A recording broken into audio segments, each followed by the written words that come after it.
Hey everyone, Nigel and Luke here, and welcome to Crime Zone.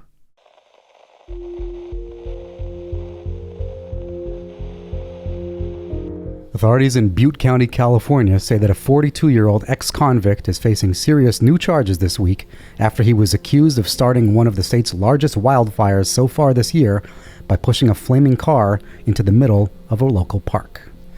The whole thing began shortly before 3 p.m. on July 24th, when the suspect, 42-year-old Ronnie Dean Stout II, allegedly set a car on fire in Upper Bidwell Park, just outside the city of Chico.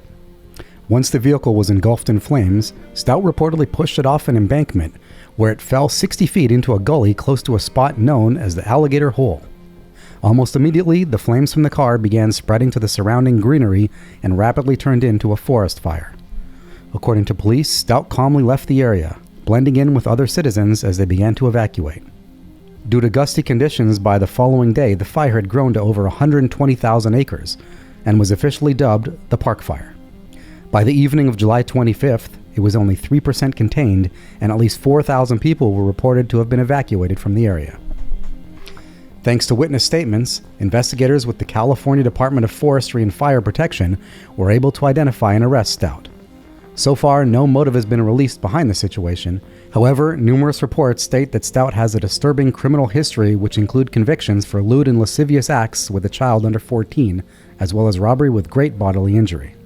Stout is now facing arson charges, and according to authorities, because of his previous criminal history, could be looking at some serious prison time. This would be his third serious or violent offense under the state's third strike law system, meaning that he could be handed a life sentence. At the time of this recording, emergency responders are still working to bring the park fire under control.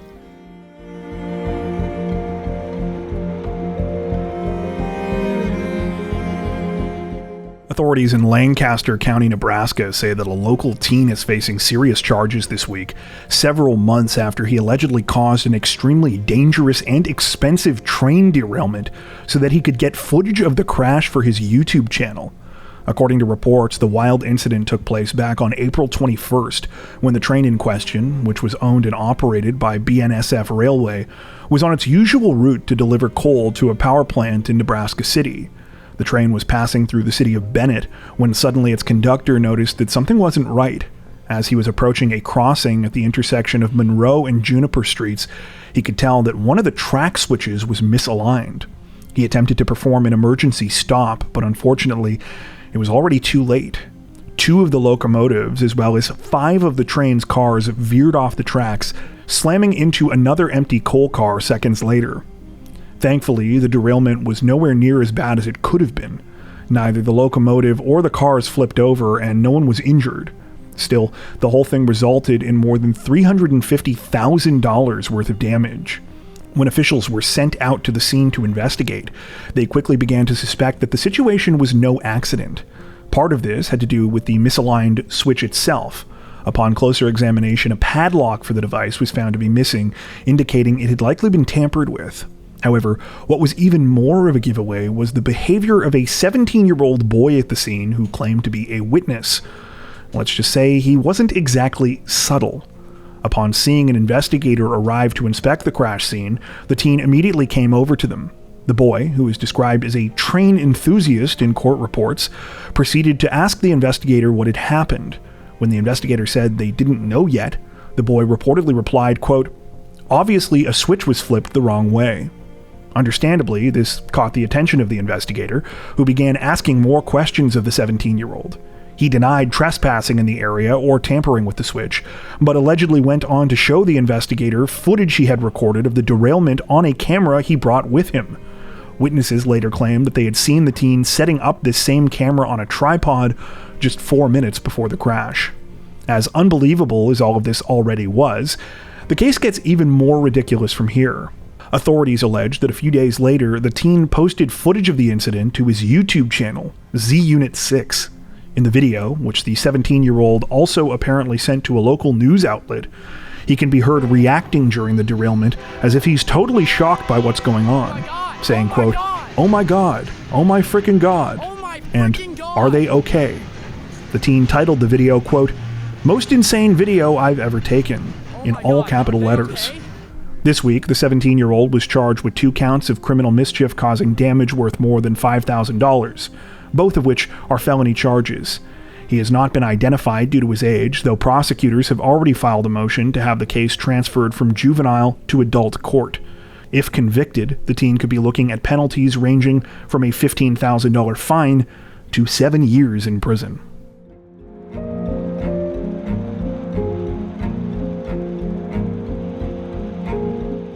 Representatives from Louisiana's New Orleans Police Department say that a woman is lucky to be alive this week, and 2 of their officers are injured, following a disturbing chainsaw attack that was allegedly carried out by the victim's own son.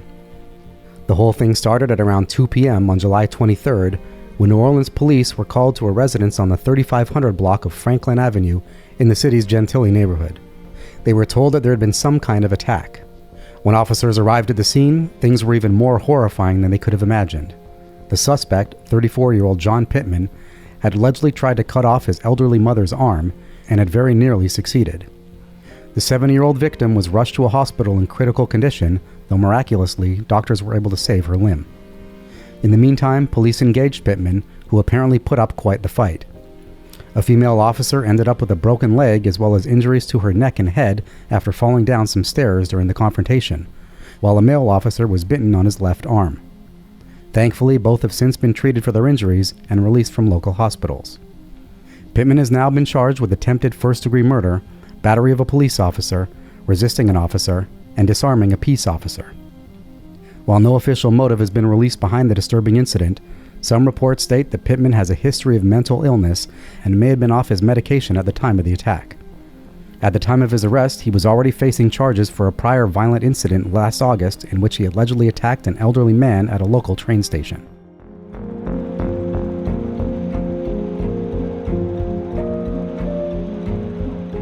Authorities in Chesterfield County, South Carolina say that a 45-year-old woman is officially facing numerous charges this week, nearly 2 months after she allegedly planned and carried out an unhinged kidnapping attack against her estranged husband's new girlfriend and her young child. The whole thing started sometime on May 28th when the woman in question, 45-year-old Amy Perez, reportedly showed up at the victim's home in the town of Pageland.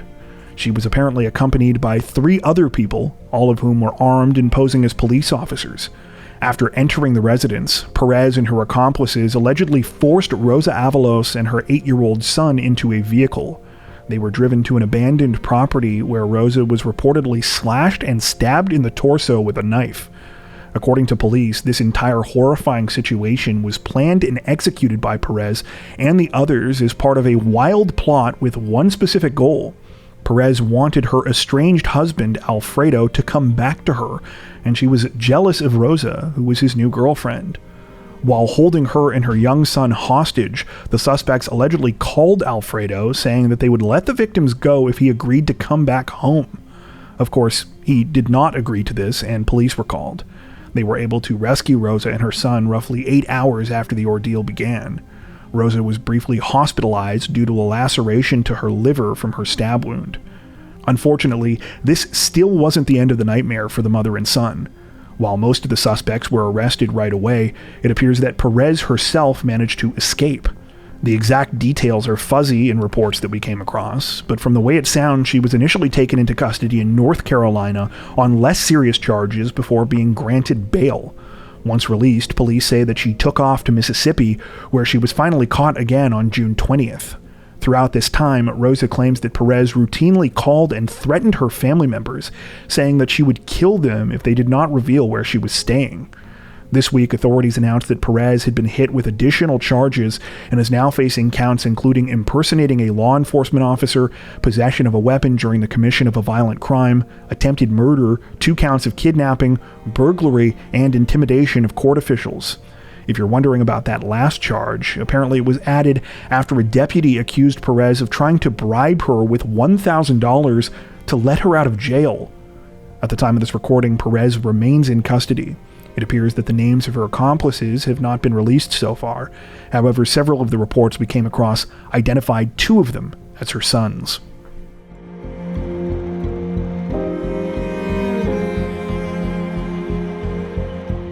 A 26-year-old Florida woman apparently broke with wedding tradition in quite the unusual way this week. as instead of finding her something blue, she instead left her own fiancé black and blue following a vicious beatdown during an argument over a prenup. The whole thing started around 11:30 p.m. on July 21st, when police were called to a home in the city of St. Petersburg with reports of a domestic incident. They arrived to find 2 injured men who said that they had been attacked by one of the residents there, 26-year-old Molly Rose Hogan. The main victim, identified only as Hogan's fiancé, explained that they were supposed to be married on July 27th. However, that night things had gone sideways when the topic of a prenuptial agreement was brought up. Things quickly got heated, escalating when Hogan allegedly attacked the fiancé during the middle of their booze-fueled argument. From the sounds of it, the 26-year-old really went to town. After grabbing his head, she reportedly began punching him in the chest, legs, and torso. The second victim, Hogan's soon-to-be brother-in-law, jumped in and tried to defend his sibling. He ended up with several bite wounds to his arms before witnesses finally pulled Hogan away and allowed the men to escape. These same witnesses apparently corroborated the brother's story when police arrived. Hogan was arrested on charges of domestic battery and simple battery and taken to the local county jail. A judge later ordered that she have no contact with her fiancé or his brother, and that she be allowed a one-time visit back to their St. Petersburg property to collect her personal belongings. At the time of this recording, it's unclear if the couple were still planning to go ahead with their wedding.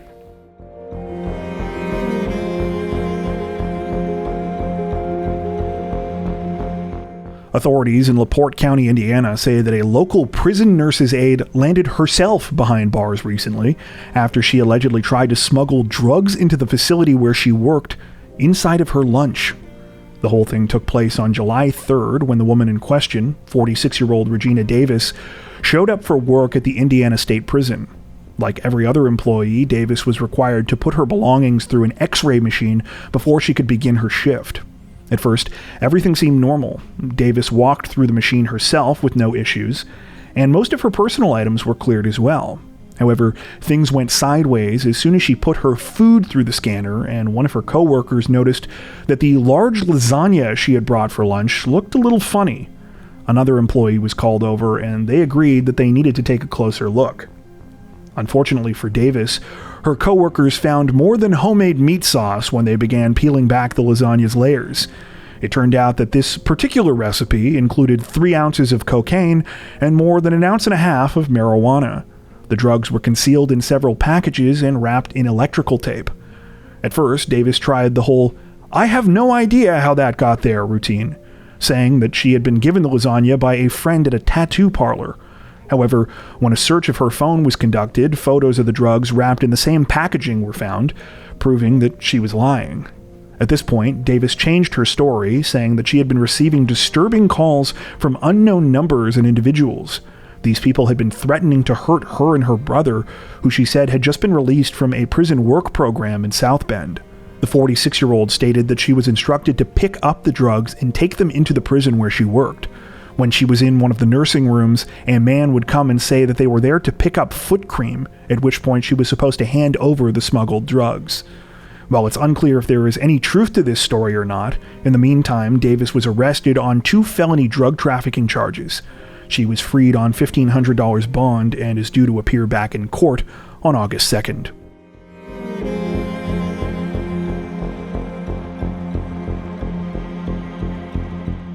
Representatives from Pennsylvania's Philadelphia Police Department say that a woman is facing charges in connection with a truly stunning crime last week after she allegedly opened fire on a young mother and her baby as part of an unhinged attack over a minor drug debt. The shocking incident took place just before 6 p.m. on July 18th, when police were called about a shooting in the city's Holmesburg neighborhood. They arrived to find evidence of a violent crime. However, neither the victims nor the perpetrator were present. It was only later, when officers were called to a local hospital, that they started to piece together what had happened. That's when they learned that the crime had been the result of a dispute over a $100 drug debt. Not only that, but the primary victim of the shooting was a 7-month-old baby that had been hit in the right leg. Thanks to statements from several witnesses as well as video footage that partially captured the events as they unfolded, police were able to fill in the rest of the story. They learned that the alleged shooter, 28-year-old Dominique Billups, had been going after the injured child's father during an argument over a $100 drug debt. Billups was reportedly in the middle of chasing the father, though he managed to get away. That's when she turned to his teenage partner and her young son and opened fire, yelling, quote, "F your baby, bitch." Though Billups allegedly fired several shots, miraculously only one of the shots connected. The 7-month-old who was hit in the leg thankfully survived and has since been released from the hospital. As for Billups, she was arrested 1 day later. She has now been charged with 3 counts of aggravated assault as well as multiple firearms-related offenses. Speaking about the incident this week, Philadelphia Police Lieutenant Dennis Rosenbaum expressed his frustration and disbelief over the attack. He told reporters in part, quote, "Sometimes things we see are mind-boggling. People get so angry. They always resort to nonsense. I just don't understand it."